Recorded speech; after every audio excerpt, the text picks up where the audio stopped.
నాగార్జున సాగర్ ప్రాజెక్టుకు వరద ప్రభావం కొనసాగుతుంది. దీంతో అధికారులు 26 క్రస్ట్ గేట్లను ఎత్తి దిగువకు 2.10 లక్షల క్యూసెక్కుల నీరు విడుదల చేస్తున్నారు.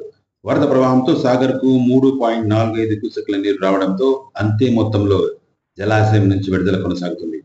ప్రాజెక్టు పూర్తి స్థాయి నీటి మట్టం 590 అడుగులు కాగా ప్రస్తుతం నీటి మట్టం 589.70 అడుగులు ఉంది.